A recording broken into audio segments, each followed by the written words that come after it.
Look at him, look at her. Either one. Hello, my name is Jennifer Howard with the Archive of American Television. Today's date is Tuesday, April 25th, the year 2000, and I am conducting an interview with Barbara Eden in Beverly Hills, California. Here you go. Is it candy? Sees candy? All right, we'd like to take about 15 minutes to get some information about your early years and influences. What was your name at birth? Barbara Moorhead, Barbara Jean Moorhead.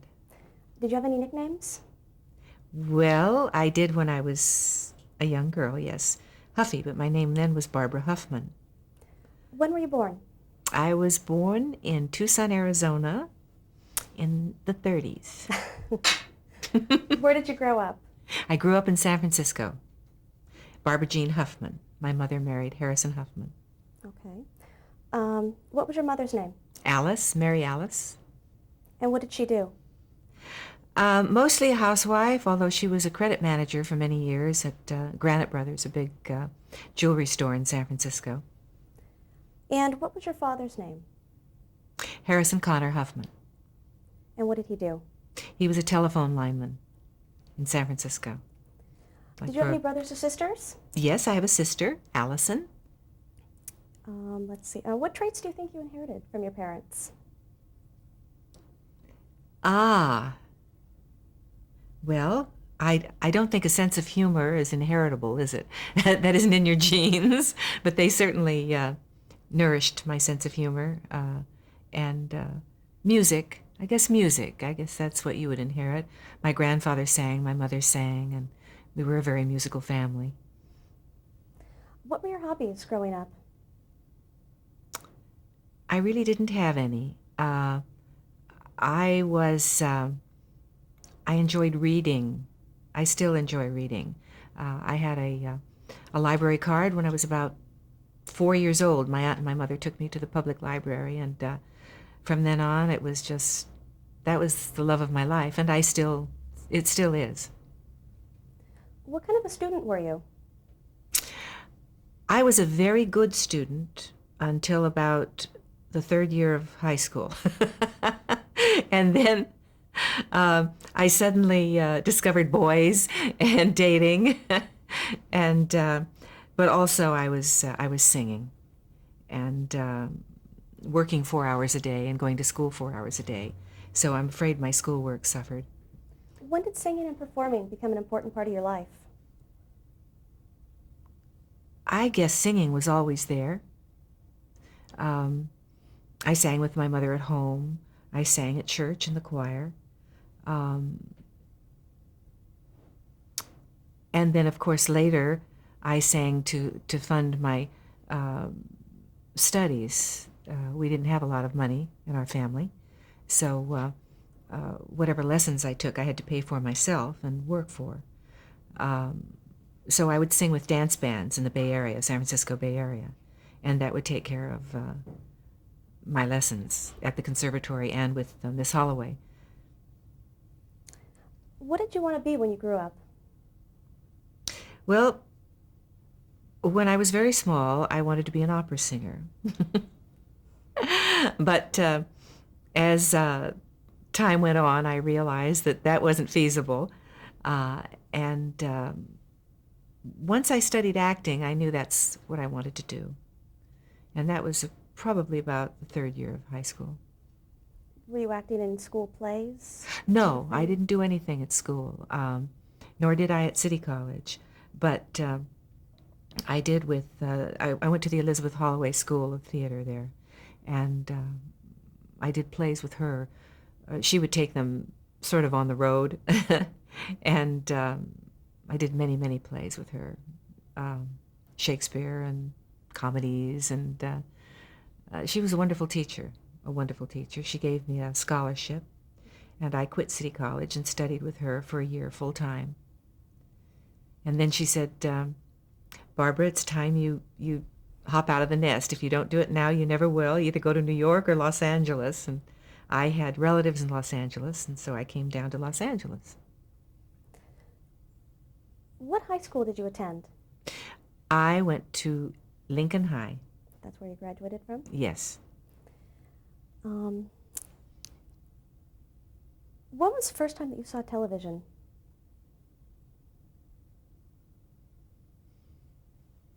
Gosh, do you know, I don't remember.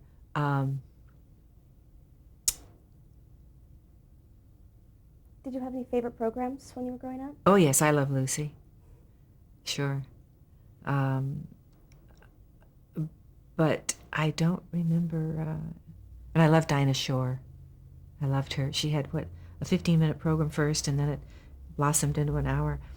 Um, but, you know, I don't remember the first time I saw television. I do remember the first time I was on a color television show in San Francisco, because they asked me to come on for a test for the city. And I remember I wore a purple blouse and a bright yellow skirt. And it was color. It was a big deal. Now, what was your first professional acting job? Now, professional, you mean union? Well, once you came down to Los Angeles to make it your career. My first, I guess it was the Johnny Carson show at CBS. He had a summer replacement show. I don't think many people remember. And I did comedy sketches with Johnny. I did about 13 of those shows with him. What was he like to work with? He was fun, really fun. I enjoyed them. I enjoyed those shows, and they gave me a lot of experience.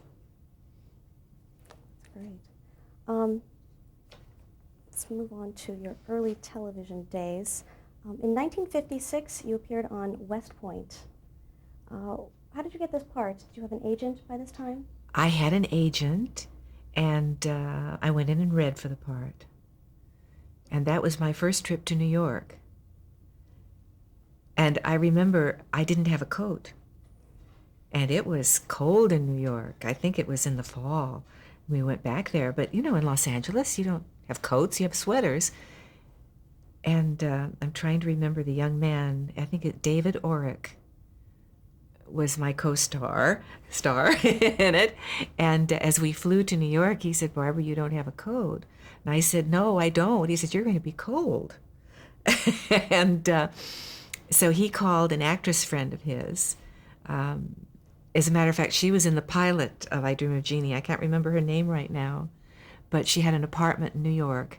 And he called her and told her that I didn't have a coat. And she said, "Well, we'll go to the apartment and she can borrow one of my coats." And that's what I did, and brought it back to Los Angeles for her. That's great. Now, did this appearance further your career? Did it get you a lot of notice with other casting agents for other parts? I don't know if it did or not.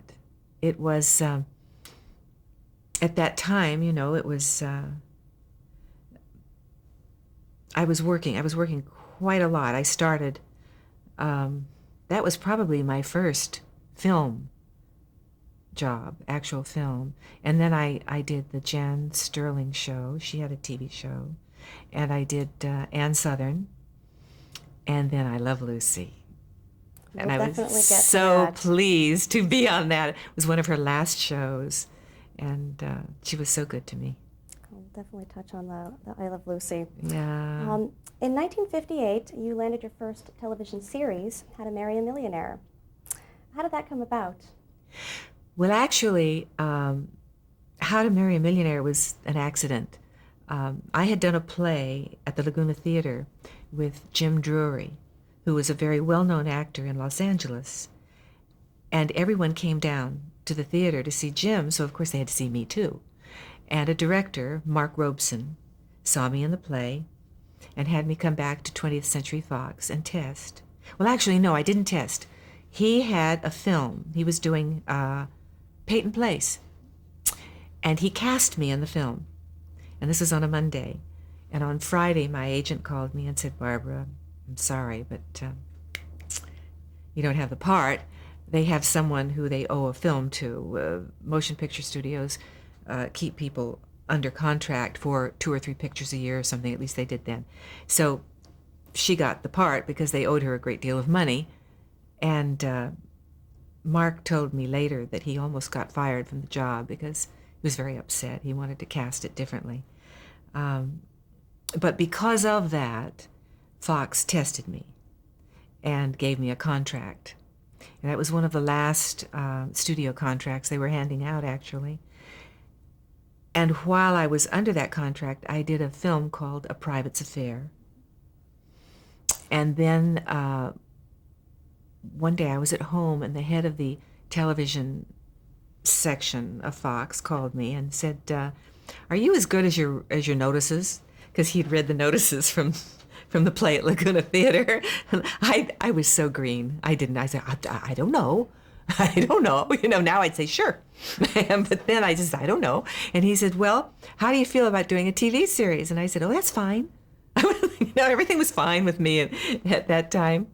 And so I was asked to come over to the, what were they called? They were Fox Western, is what it was called then. And to take some stills with 2 other girls. I had no idea I had the part. I was just filling in. I thought the part was still being cast. And then they told me that I was playing Loco. What was the premise of the show? It was based on a film that Marilyn Monroe had done, How to Marry a Millionaire. It was 3 girls in New York looking for a rich husband. And it was a comedy. And I played the Marilyn Monroe part. Had you seen the film? Yes, I'd seen it. Mm-hmm. Yes, I had. Were you a fan of hers? I was a huge fan of hers. But when I did the part, I knew it would be death to try to do it the way she did it. There was no way anyone could be Marilyn Monroe. And it was a wonderful part to play. So I just did it the way I thought it should be done, which I think was the right thing to do. Otherwise, there would have been comparisons, Who co-starred with you? Well, the first year it was Laurie Nelson and Mary Anders. And then Laurie Nelson wanted out, so they recast with Deborah Paget's sister, Lisa Gay. So it was Lisa Gay, Mary Anders, and myself. And we just had a wonderful time. We all got along so well. So did Laurie, was a very good friend of mine at that time. And then later, Lisa and Mary were. How was the show filmed? It was filmed with regular film. It was tough. It was really hard filming it because we were all in 3-inch high heels. And we were in every shot, all 3 of us, constantly in these shoes, these instruments of torture.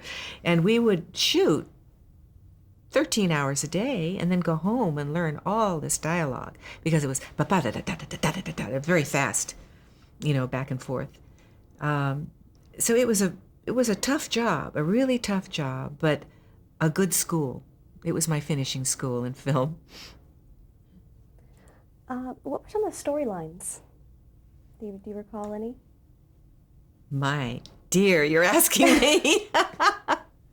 I don't know. Loco was always being silly because she wouldn't wear her glasses, which of course I could relate to because I don't wear mine either.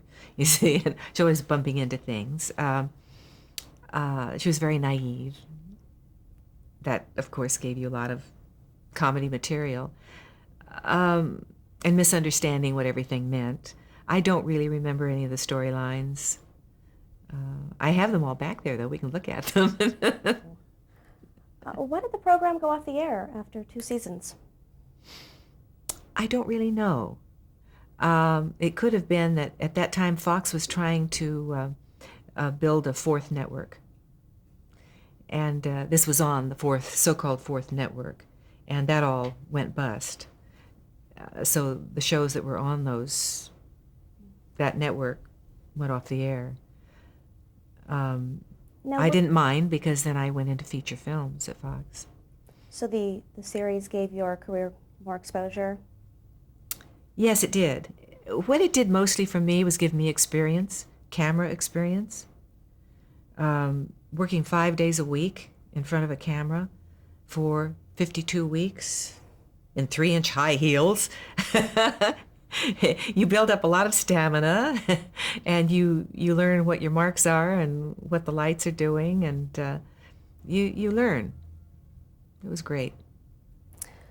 Well, now, during the late 50s and early 60s, you were a guest star in quite a few memorable programs. Yes. You were on Bachelor Father. Well, An episode. that was before Fox. That was before I was at Fox. Yes. And you did, of course, then you did I Love Lucy. And that was before Fox. I Love Lucy. Yes. In fact, as a matter of fact, the last day on the set, Lucy had wanted to put me under contract because she thought I had good comedy timing. And I was very excited about it. But I had done the test at Fox, and they had an option. So the very day the last day of shooting on Lucy, I found out that they had picked up my option at Fox.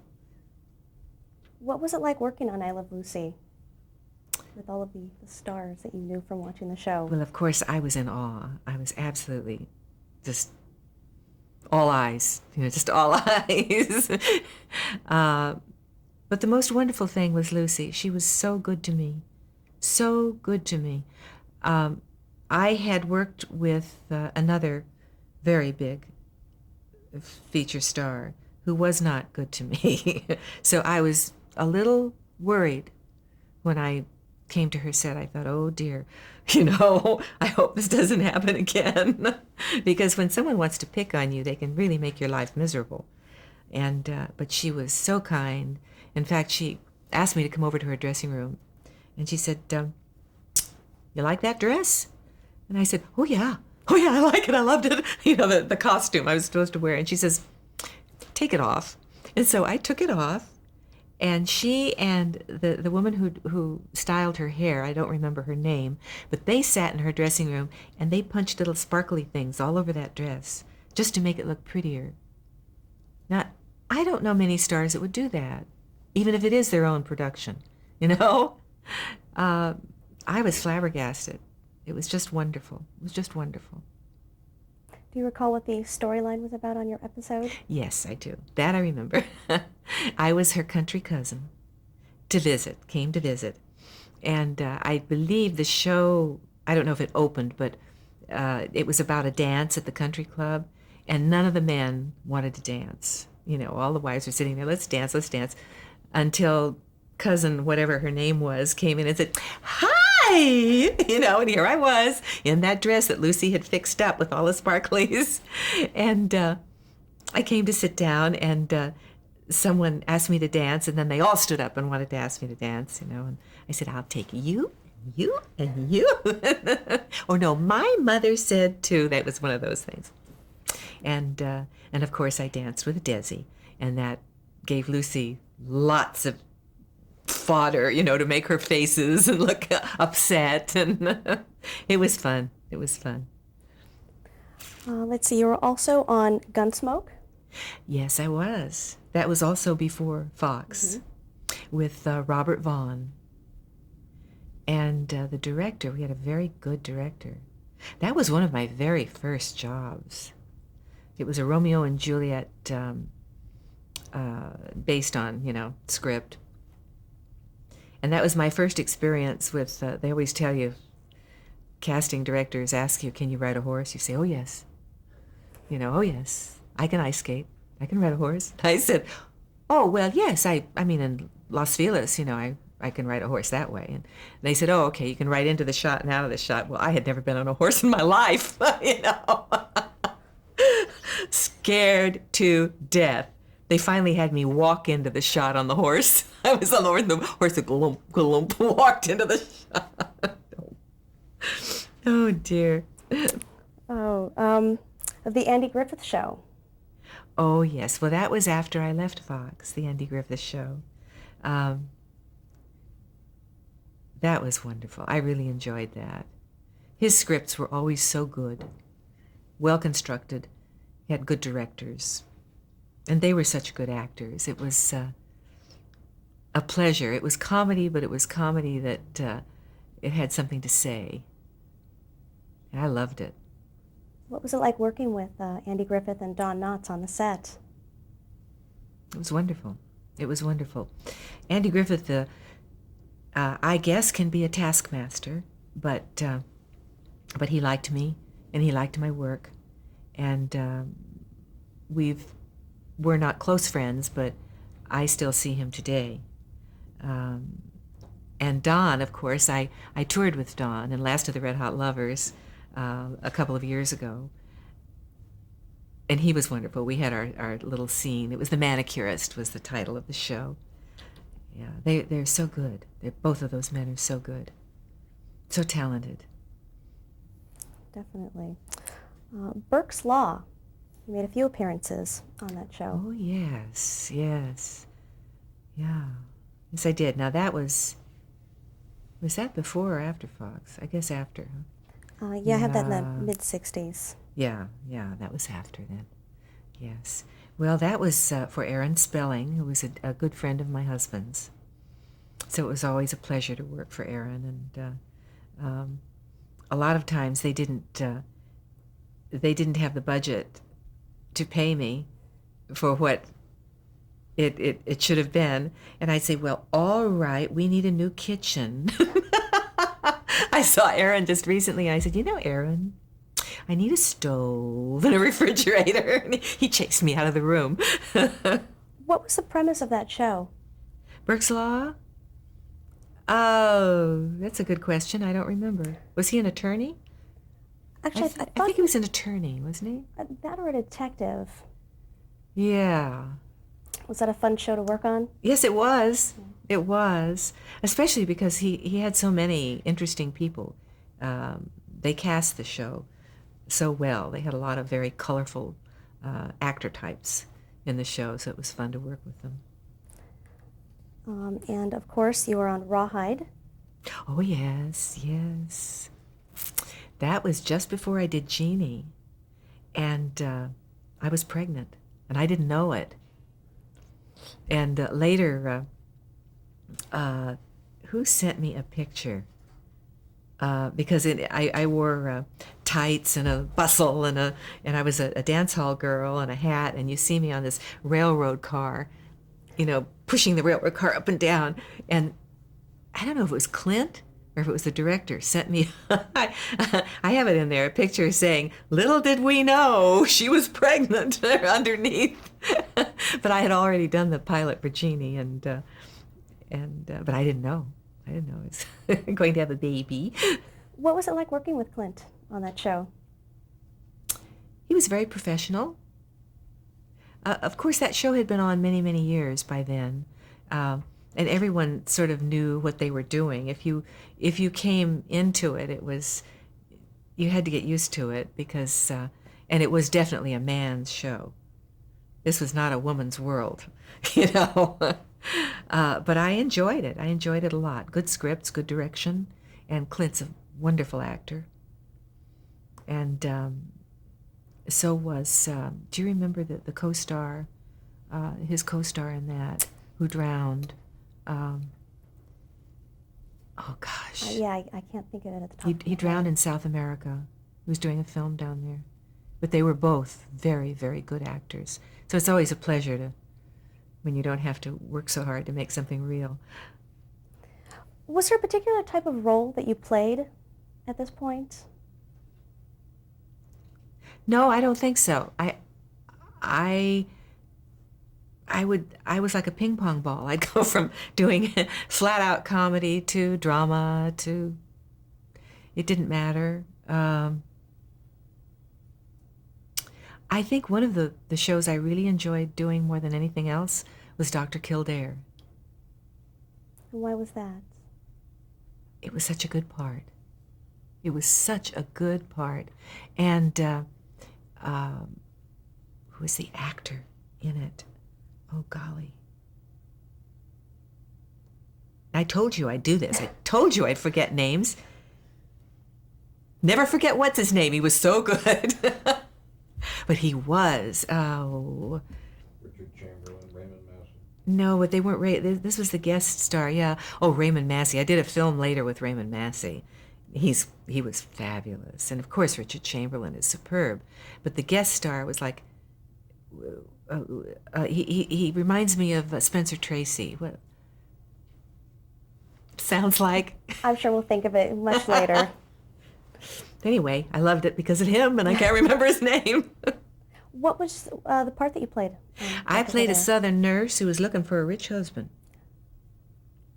And she was a friend of Richard Chamberlain's and went out with him, Dr. Kildare, I mean. And she zeroes in on this older man who's in the hospital for a checkup or something. And she zeroes in on him. And of course, Dr. Kildare is appalled. And Raymond Massey, the other doctor, is appalled. And but she gets him. And it was funny, but it was poignant, and it was very real, the script.